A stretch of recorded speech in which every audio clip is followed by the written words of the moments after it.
200 wins isn't a statistic. It's a typo. It's a glitch in the matrix that somehow became recorded history. In any other professional sport, a number like that would be laughed out of the room as a mathematical impossibility, like someone claiming they hit 1,000 home runs or scored 200 points in a single NBA game. But in NASCAR, it's sitting right there in the record books.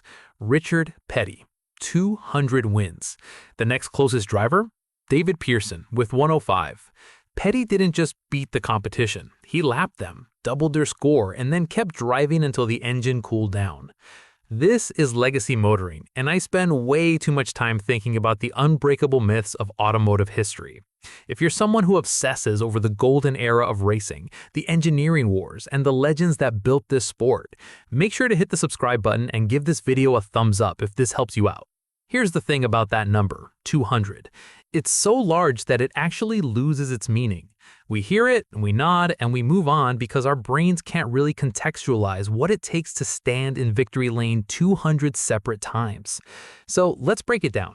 To catch Richard Petty today, a modern driver, let's say a generational talent like Kyle Larson or Max Verstappen if he swapped disciplines, would need to win 10 races a year, every single year for 20 straight years. Now, you might be thinking, well, 10 wins isn't impossible. Look, in the modern era, winning 10 races in a single season has happened maybe 3 times in the last 2 decades. Asking a driver to do that for 20 consecutive years is like asking a pitcher to throw a no-hitter every month for his entire career. It's not just unlikely, it's statistically absurd. The math doesn't work anymore. But to understand how this happened, we have to stop looking at the number and start looking at the dirt, specifically the red clay of Level Cross, North Carolina. If you go there today, you might miss it if you blink. It's quiet. But in 1949, this was the epicenter of a revolution. This is where Lee Petty, Richard's father, decided that moonshining wasn't the only way to make a fast car pay the bills. Lee wasn't just a driver, he was a mechanic, a businessman, and a hard-nosed pragmatist who looked at a race car and didn't see a toy. He saw a tool, he saw a hammer, and you don't polish a hammer, you swing it. See, most people think Richard Petty was born with a silver spoon in his mouth because his dad was a champion. That's the easy narrative. But here's what most people don't realize. Growing up a Petty didn't mean you got a free ride. It meant you were cheap labor. By the time Richard was 12, he wasn't driving go-karts. He was under the chassis of a 1940s coupe, scraping off grease and learning the difference between a bolt that's tight and a bolt that's torqued. There's a difference. One holds for a trip to the grocery store. The other holds when you're vibrating at 6,000 RPM on a washboard dirt track. Richard learned that difference through his fingertips before he ever learned it through a steering wheel. The atmosphere in the Petty garage, which was basically just a glorified shed next to the house, was military. Lee Petty ran a tight ship. He believed that races were won in the shop, not on the track. This is a philosophy that sounds cliché today because every team says it, but in the 1950s, it was revolutionary. Most guys were showing up to the track with a car they drove to work during the week, taping up the headlights and hoping the radiator didn't blow. The Pettys were different. They were treating this like a job. They were professionalizing a sport that was still trying to shake off its outlaw reputation. When Richard finally did get behind the wheel in 1958, he was 21 years old. And honestly, he wasn't a prodigy. He didn't burst onto the scene like Jeff Gordon or drive with the terrifying aggression of Dale Earnhardt. In his first race, strictly speaking, he crashed. He finished 6th, but he brought the car home in pieces. Now, in most families, crashing the race car is a good way to get your license revoked. In the Petty family, it was just Tuesday. You fix it, you learn why it broke, you go again.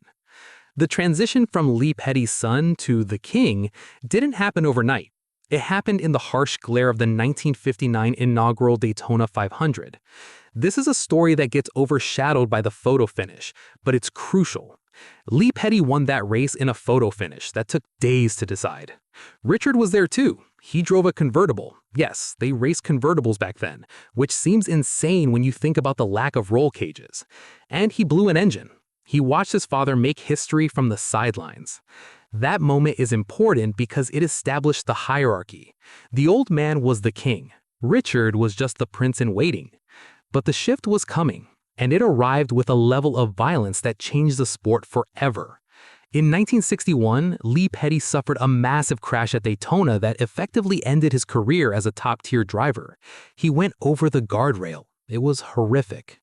Suddenly, the entire weight of Petty Enterprises, the bills, the employees, the legacy, fell on Richard's shoulders. He was 23 years old. Imagine that. You're 23, your father is in the hospital, and the family business relies on whether or not you can win on Sunday. That kind of pressure either cracks you or it turns you into a diamond. Richard didn't crack. This is where it gets really interesting. Richard didn't just step into his father's shoes, he redesigned the shoes. Lee was a finesse driver. He was smooth, calculated, always saving the equipment. Richard had that, sure, but he added a layer of controlled aggression that the sport hadn't seen before. He realized that the cars were getting stronger, the tires were getting better. You didn't have to baby them as much as his dad did. You could push. And when he started pushing, he found the groove that nobody else could find. By 1964, the Petty machine was fully operational. They had the Hemi. Now, we need to talk about the Hemi because you cannot tell the story of 200 wins without talking about the unfair advantage that sat under the hood of that Plymouth. The 426 Hemi wasn't just an engine. It was a weapon of mass destruction in a knife fight. Most engines of that era were wedge heads. Picture the combustion chamber at the top of the cylinder. In a standard engine, it's shaped like a wedge. It works fine, but it limits where you can put the valves. You have to cram them side by side, which restricts airflow. An engine is basically an air pump. The more air you get in, the more power you get out. The Hemi changed the geometry. By making the combustion chamber a hemisphere, like a half circle, Chrysler engineers could put the massive intake and exhaust valves on opposite sides of the head. It created a cross-flow design that allowed the engine to breathe like it had a second set of lungs. When Richard Petty fired up that Hemi in 1964 at Daytona, the sound was different. It was deeper, it was angrier, and when he put his foot down, the car didn't just accelerate, it leaped. He led 184 of the 200 laps in that year's Daytona 500. He didn't just win, he humiliated the field. He lapped the entire field. Think about that. The second-place car was a lap down. That's not racing, that's a demonstration. That's a public execution of the competition. But having a fast car is only part of the equation. A fast car brakes. A fast car blows tires. To win 200 times, you need something else. You need a system that eliminates variables. And this is where we have to introduce the secret weapon of the Petty dynasty.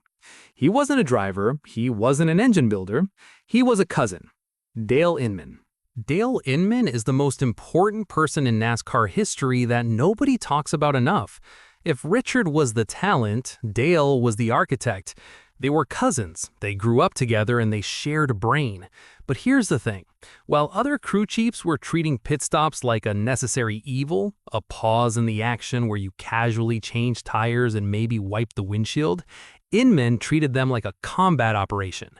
Before Inman, a pit stop was a chaotic mess.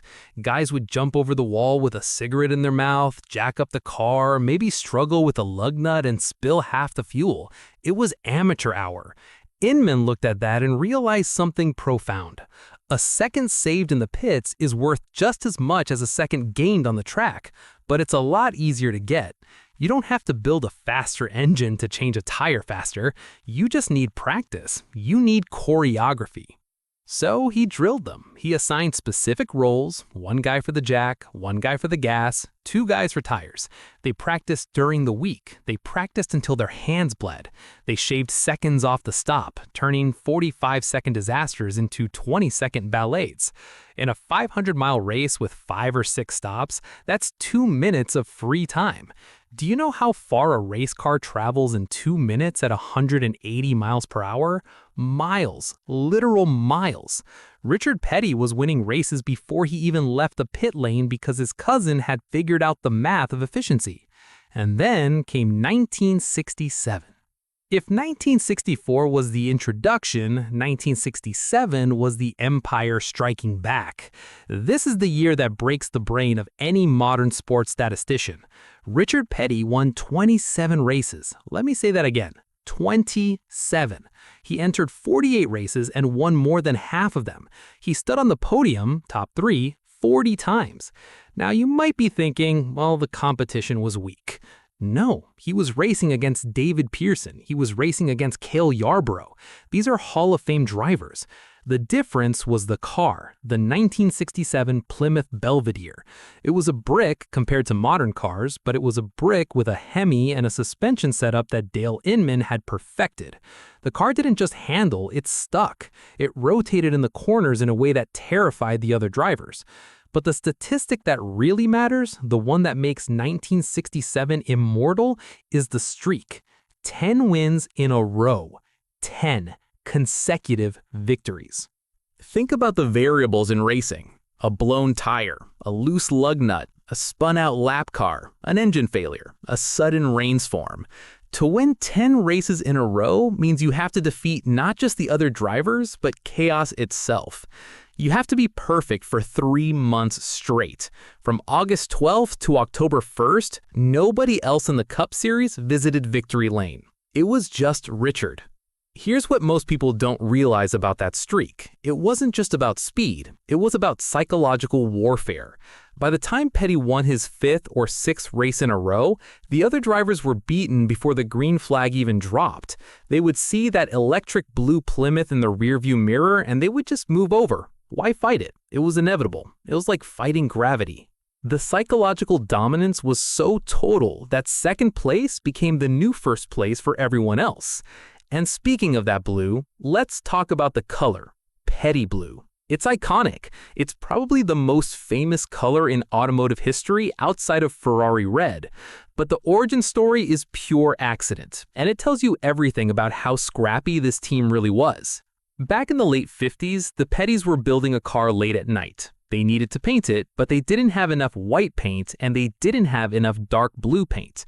So Lee Petty, being the pragmatic, get-it-done guy he was, just dumped them into the same bucket. He stirred it up and out came this flat, light, distinctive blue. It wasn't focus grouped. It wasn't chosen by a branding agency in New York. It was a 2 a.m. mixture born out of necessity. But when it dried, it popped. It looked like nothing else on the track. In a field of red, black, and white cars, Petty blue was electric. It was visible through the dust. It was visible through the smoke. That color became a brand before branding was a concept in NASCAR. And that leads us to the moment where the sport changed from a hobby to a billion-dollar industry, the STP deal. It's 1972. Richard Petty is already the king. He has the championships, but the sport is changing. The strictly stock days are over. Costs are skyrocketing. You need money, real money. Enter Andy Granatelli, the CEO of STP. He was a showman, a life-oversized character who wore trench coats filled with cash, literally, and he wanted Richard Petty. He offered Petty $250,000. In 1972 money, that's like someone handing you a contract for $20 million today to put a sticker on your bumper. It was unheard of. But there was a catch, a big one. Granatelli wanted the car to be day-glow red, STP red. Now imagine the tension. You have Richard Petty, who has built his entire identity around this specific shade of blue. It's his family crest. It's his legacy. And you have a corporate titan waving $250,000 demanding he paint over it. Most drivers would have taken the money and painted the car pink if they had to. Richard said no. He walked away. He turned down the biggest sponsorship in the history of the sport because he wasn't going to lose his identity. This is where it gets really interesting. Granatelli didn't get mad. He got respectful. He realized that Petty's stubbornness was exactly why he was valuable. He wasn't a billboard. He was a man of principle. So they compromised. And that compromise created the most famous livery in racing history, the day-glow red roof and nose and the Petty blue sides. It shouldn't have worked. Those two colors clash. They vibrate against each other. But on a race car, it was magic. It was the perfect marriage of corporate money and family tradition, and it signaled the beginning of the modern era. Suddenly, the car wasn't just a car, it was a product. The driver wasn't just a racer, he was a spokesman. Richard embraced this new role with a charm that was almost confusing. Here was a guy who just spent 500 miles wrestling a 3,500-pound beast with no power steering in 130-degree heat, and he hops out of the car looking like a movie star. The sunglasses, the feathered hat, the smile. He created the king persona not because he had an ego, but because he understood that the fans needed a hero. He understood something that took other drivers decades to figure out. The race doesn't end at the checkered flag. The race ends when the last fan goes home.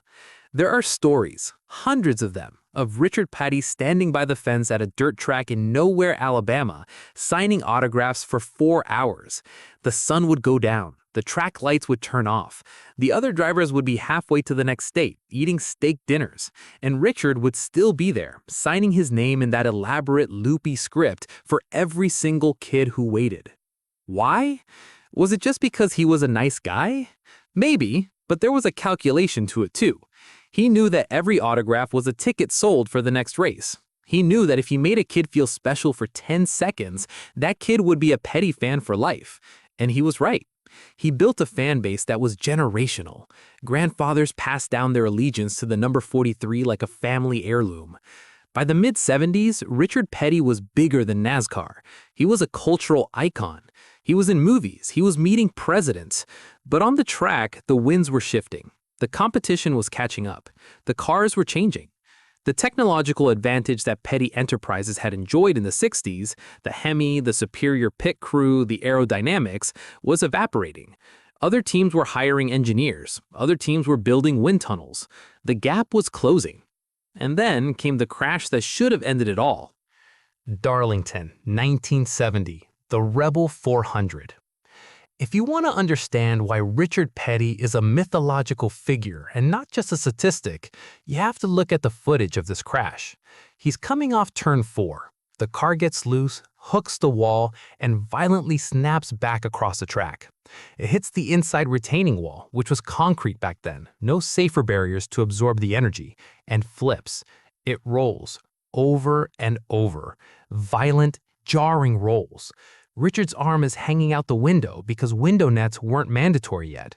When the dust settles, the car is a twisted heap of metal and the king is broken. His shoulder is shattered, his ribs are cracked, he's concussed. In today's NASCAR, he would be out for the season. He'd be in rehab for 6 months. In 1970, they dragged him out of the car, taped him up, and he was back in a race car weeks later. There are stories, confirmed by crew members, that the pain was so intense during races that he would bite down on a wet rag just to keep from screaming in the turns. He couldn't lift his arm to shift properly, so they rigged his strap to the steering wheel so he could leverage his weight. He won. He won with a broken body. He won because in his mind, not racing was worse than dying. That's the mentality. You don't get to 200 wins by being sensible. You get there by being obsessed. But the 1970s brought a different kind of pain, a human problem. His name was David Pearson. If Richard Petty was the sun, bright, loud, the center of the universe, David Pearson was the dark side of the moon. They called him the Silver Fox. He didn't care about the press. He didn't care about the fans. He smoked cigarettes in the car during caution laps. He was cool, detached, and absolutely lethal behind the wheel. And for a decade, he was the only man on Earth who could look Richard Petty in the eye and make him blink. Now, here's what most people don't realize about this rivalry. It wasn't hatred. It was business. They finished first and second 63 times. Think about that. 63 times. The entire race came down to the 43 and the 21. Pearson was the yin to Petty's yang.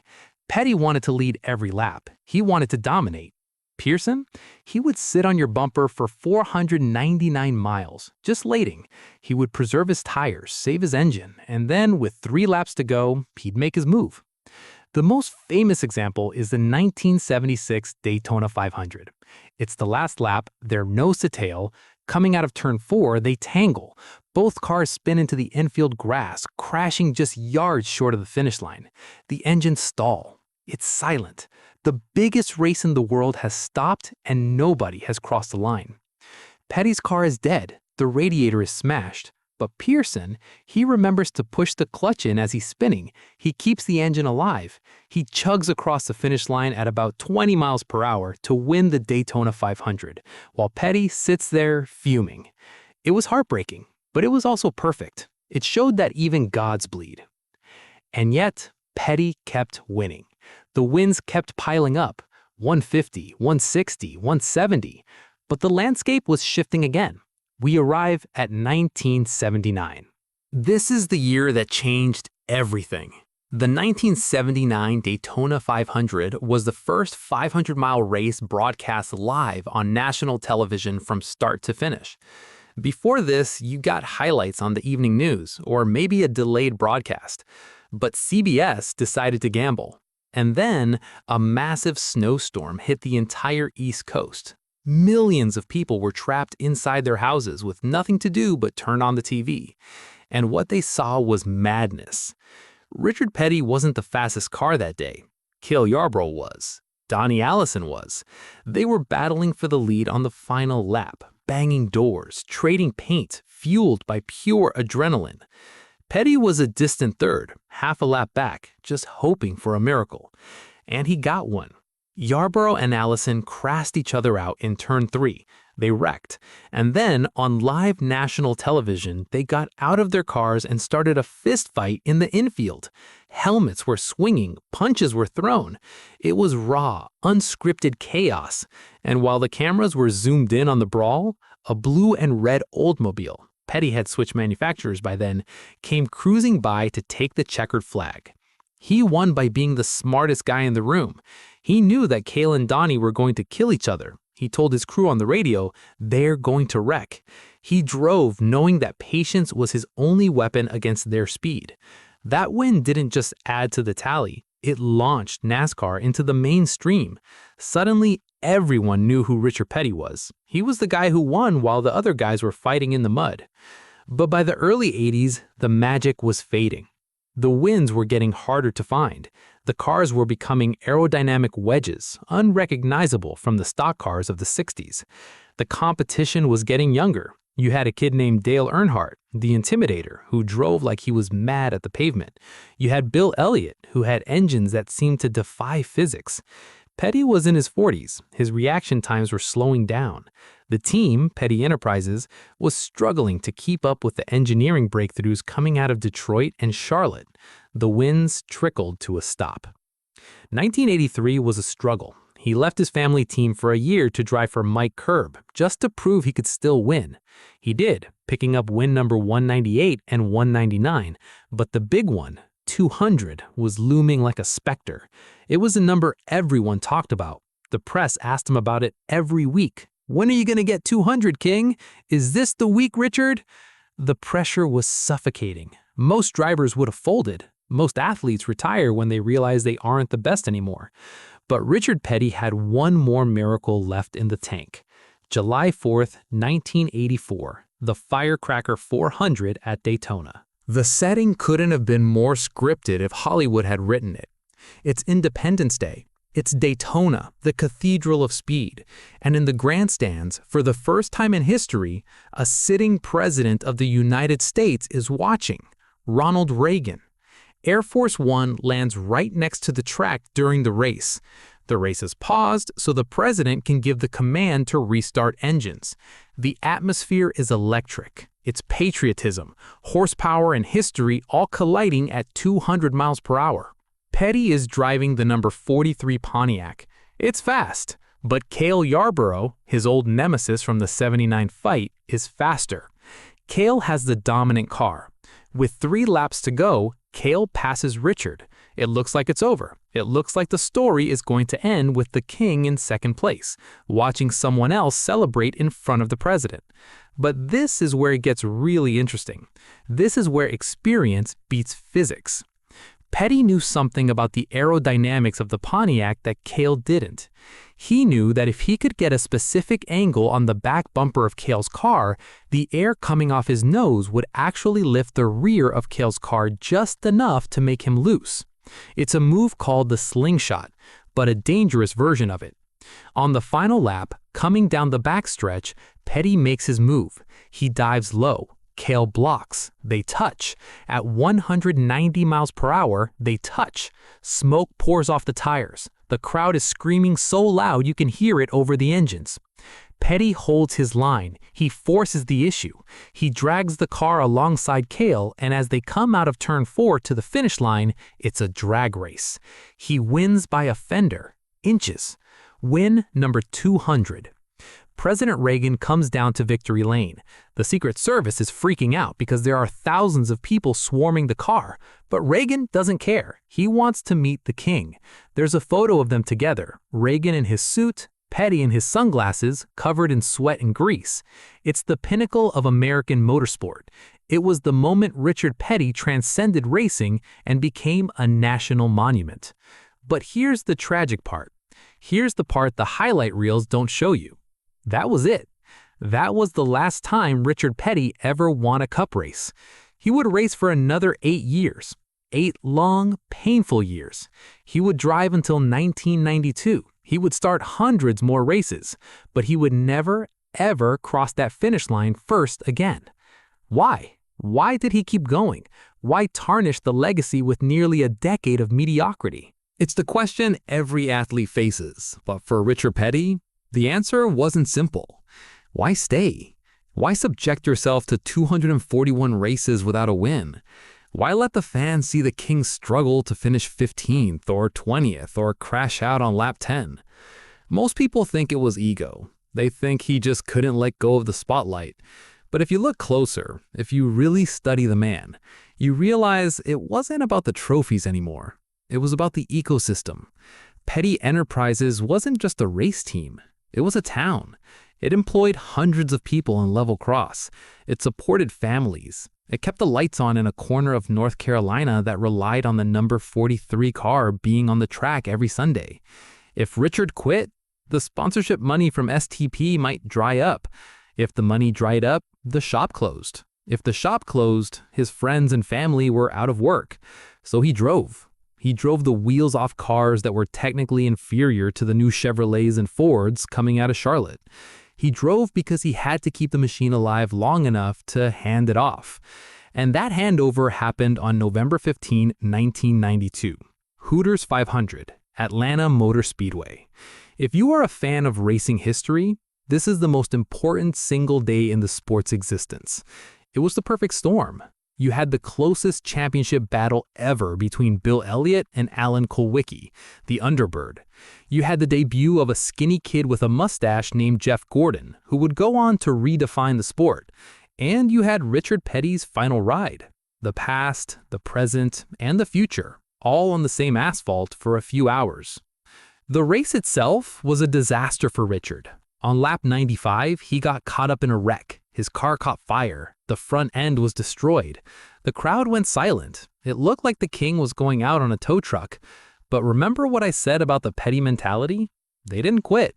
The crew dragged that charred, broken Pontiac into the garage. They beat the sheet metal with sledgehammers. They taped it together. They got it running. And Richard Petty went back out there, laps down with no hope of winning, just to take the checkered flag one last time. He finished 35th, but he finished. And then the torch passed, not to Jeff Gordon, but to his son, Kyle. Now, Kyle Petty is a fascinating character study. Imagine being the son of God. That's effectively what it was like. Richard was a deity in the South. He was conservative, clean-cut, always wore the cowboy hat, always said the right thing. Kyle had long hair. He wore earrings. He played guitar. He rode motorcycles. He didn't want to be the king. He wanted to be himself. And for a long time, the fans didn't know what to do with that. They wanted Richard 2.0. They got a rock star who happened to drive race cars. Kyle was good. He won 8 cup races, which is a solid career for anyone. But he wasn't Richard. Nobody could be Richard. And the weight of that expectation, the constant comparison, was crushing. Why aren't you winning like your daddy? Why don't you drive the 43? Kyle carved his own path, driving for other teams, building his own identity. But deep down, everyone knew the dynasty needed an heir, a true heir. Enter Adam Petty. This is where the story shifts from history to tragedy. Adam was the fourth generation. Lee, Richard, Kyle, Adam. He was the first fourth-generation professional athlete in American sports history, and unlike Kyle, Adam looked like Richard. He had that same easy smile, he had the charm, he had the patience. When he climbed into a race car, people saw the ghost of 1967. He was talented too. He won his first ARCA race at Charlotte in his very first start. The kid was 18 years old and he drove like a veteran. The plan was perfect. Adam would run the lower series, get experience, and eventually take over the number 43. He was the prince. The sponsors lined up. The fans were ready. For the first time in a decade, there was genuine hope that the Petty dynasty wasn't just a memory. It was a future. May 12, 2000. New Hampshire International Speedway. Adam was practicing for a Busch Series race. It was a routine session, just turning laps, shaking down the car. Coming into turn 3, a corner that isn't particularly dangerous by NASCAR standards, something mechanical failed. The throttle stuck wide open. Now, you have to understand what a stuck throttle means. In a passenger car, you hit the brakes. In a race car, you are traveling at 160 miles per hour and your engine is screaming at 9,000 RPM fighting your brakes. You have less than a second to react. You have to kill the ignition, declutch, steer, and pray. Adam didn't have a second. The car hit the outside wall head-on. No safer barrier, just concrete. He was 19 years old. The news broke the sport. It wasn't just that a driver had died. Drivers died in racing. It was who died. It was the future. It was the Petty legacy. Richard Petty had survived thousands of wrecks. He had broken his neck, his ribs, his arms, and he had walked away. Lee Petty had survived being launched out of a ballpark. But Adam, the one who was supposed to carry it all, he was gone. The funeral in Level Cross was one of the saddest days in the history of North Carolina. Thousands of fans lined the roads just to watch the hearse go by. They weren't just mourning a kid, they were mourning the end of a dream. Richard Petty, the man who never showed weakness, who smiled through broken bones and losing streaks, looked like a man who had finally been defeated. But here is where the story becomes something else. It becomes about resilience. Most families would have walked away. They would have sold the team, locked the garage, and never looked at a race car again. The pain was too much. The cost was too high. But the Pettys, they went back to work. Kyle Petty, in the midst of the worst grief a father can experience, did something extraordinary. He didn't just keep racing, he built a monument. But not a statue. He built a camp, Victory Junction. Adam had visited a camp for terminally ill children a few years before he died, and it had changed him. He told his dad, "We should do something like this." So Kyle and his wife, Patty, built it. They built a massive state-of-the-art camp in Randleman, North Carolina, where kids with serious illnesses could go and just be kids. No hospitals, no doctors, just fun. It opened in 2004. Since then, thousands of children have gone there for free. That is the legacy. It's not the trophies, it's not the 200 wins, it's the fact that out of the worst possible tragedy, they built something that saves lives in a different way. And the racing, it continued. It had to. The number 43 car kept showing up. It didn't win much. In fact, it went through a dark period. Different drivers, different sponsors, mergers, acquisitions. Petty Enterprises eventually merged and became Richard Petty Motorsports, then later Legacy Motor Club. The name changed, the ownership structure got complicated, but the figurehead remained.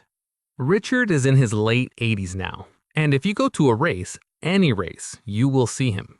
He's slower now. He walks with a cane sometimes, but he's there. He's wearing the hat, he's wearing the sunglasses, and he's signing autographs.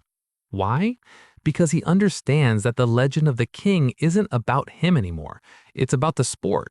He is the living, breathing connection to the beginning.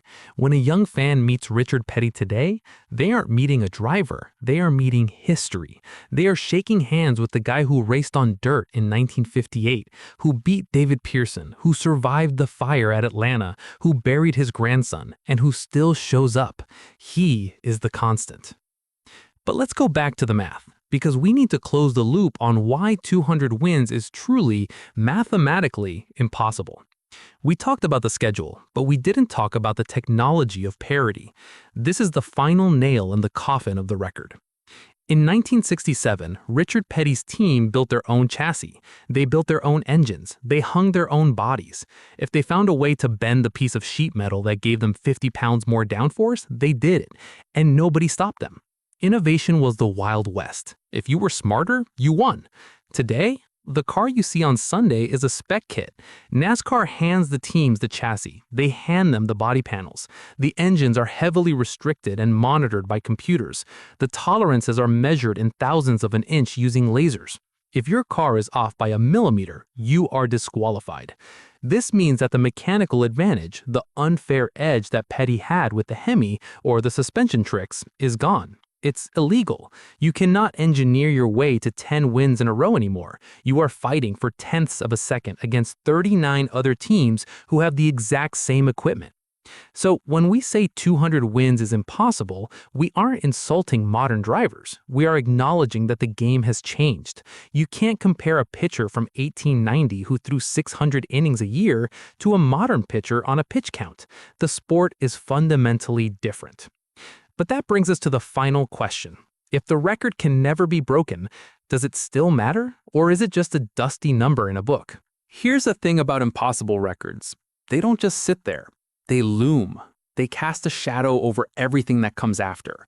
When we look at Richard Petty's 200 wins, we aren't just looking at a statistic. We are looking at the ceiling of human potential in a specific era. It matters because it defines the boundary line between great and legendary.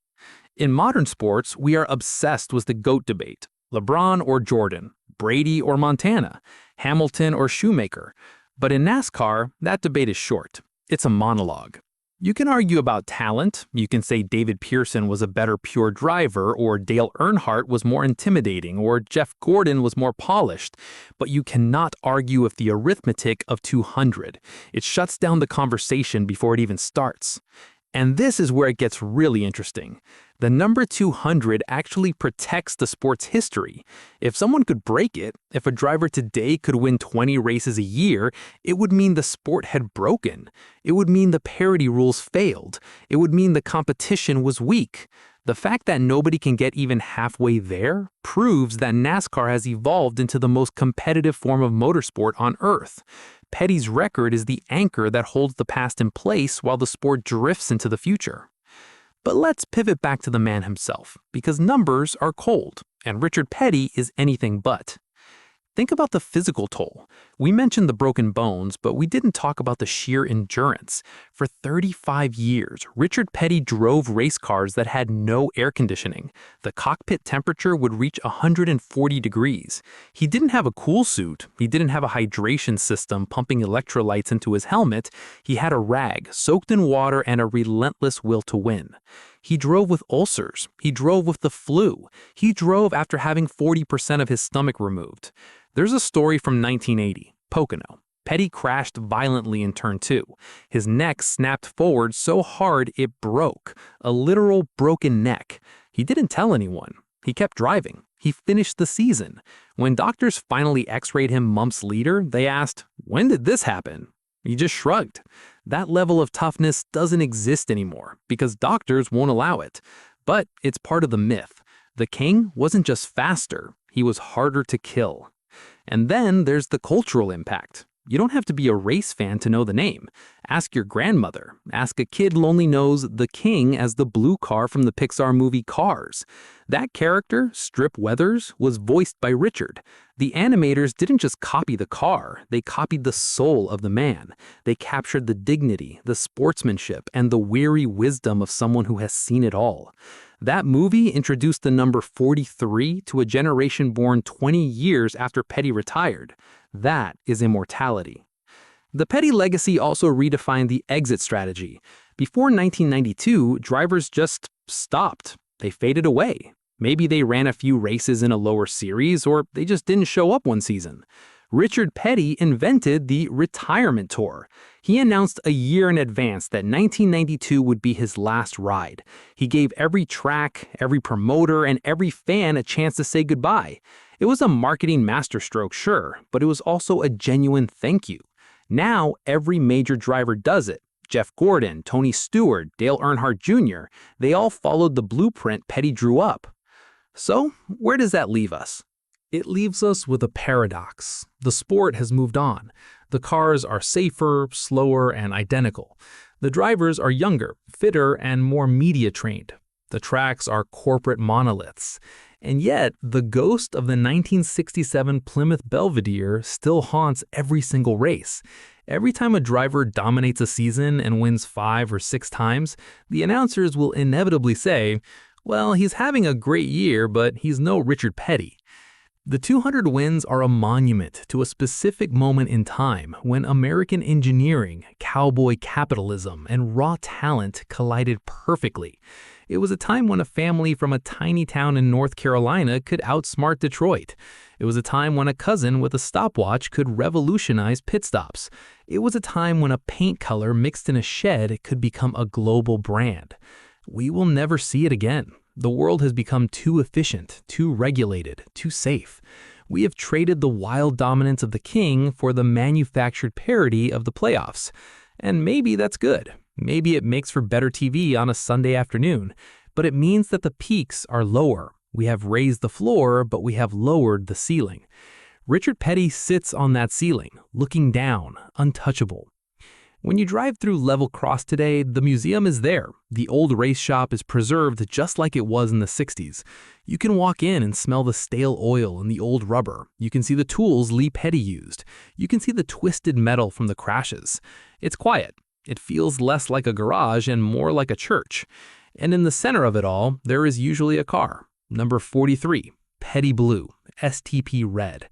It's sitting silent, but if you listen closely, you can almost hear the idle of that 426 Hemi. You can hear the impact of the air guns. You can hear a roar of a crowd that knew they were watching history, even if they didn't understand the math behind it. Legacy motoring isn't just about remembering the stats. It's about remembering the feeling. It's about understanding that for a brief, shining moment, a man in sunglasses and a cowboy hat convinced the world that a car could be more than a machine. It could be a destiny. So the next time you see a modern driver celebrate a win, maybe their 30th or their 50th, and the confetti's flying and the sponsors are smiling, just remember the number, 200. Remember the king. And remember that while records are meant to be broken, some are built to stand forever. Thanks for watching. If you enjoyed this deep dive into the impossible math of Richard Petty, hit that subscribe button. We've got more stories from the golden era coming up. Stories about the unfair advantages, the forgotten legends, and the engineering wars that shaped the world of speed. Leave a comment below if you think anyone at all, will ever hit 100 wins again. I'll see you in the next one.